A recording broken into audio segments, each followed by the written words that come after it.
Nakalusot na sa committee level sa Senado ang FOI o Freedom of Information Bill na layong gawing bukas sa publiko ang iba't ibang records ng pamahalaan. Panawagan naman ng isa sa mga may akda ng panukala i-certify as urgent na raw sana ito ni Pangulong Noynoy Aquino, lalo pat kabi-kabila raw ang mga kinakaharap na issue ng gobyerno. May report si Jamsi Sante. Dalawang pagdinig lang ang kinailangan para ipasa ng Senate Committee on Public Information and Mass Media ang Freedom of Information o FOI Bill. Suportado na kasi ng karamihan sa mga senador ang panukala na naglalayong gawing bukas sa publiko ang mga record ng gobyerno.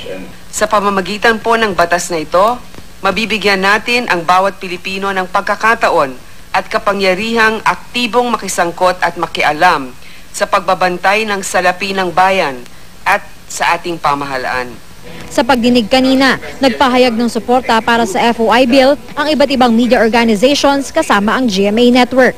GMA is in favor of the passage of a law that will ensure the full exercise of the public right to know. A law that requires disclosure of government transactions, one that clearly outlines the procedure for accessing information, and also very important, its timely release. This is not about media wanting more power. This is about ordinary people who can access genuine information which they can use to live free, meaningful, and enlightened lives. Ang ilang ahensya ng gobyerno, suportado rin daw ang FOI Bill, pero nagbigay sila ng ilang mungkahi.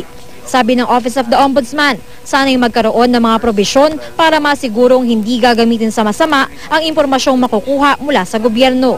We have created a system where we readily give access to the SALNs that are in our possession. But we have also had actual experience where those SALNs have been used to harass government officials. 11 ang panukalang hinain sa Senado para sa FOI. Sa Lunes pa isusumite ng komite ang pinag-isang bersyon. Kabilang sa mga laman nitong probisyon ang pag-upload ng government records sa kanilang website at pagpataw ng parusa sa mga ahensyang hindi magbibigay ng dokumentong bukas dapat sa publiko. Pero may mga record na hindi kasama sa mga dapat isa publiko, tulad ng mga dokumentong maglalagay sa alanganin sa seguridad ng bansa. Walang right of reply provision sa bersyon ng Senado ng FOI Bill. Sa naturang probisyon na tinutulak ng ilang kongresista, nire-require ang media na ilathala o i-ere ang sagot ng mga nabanggit nila sa report. Naniniwala ko sa self-regulation din .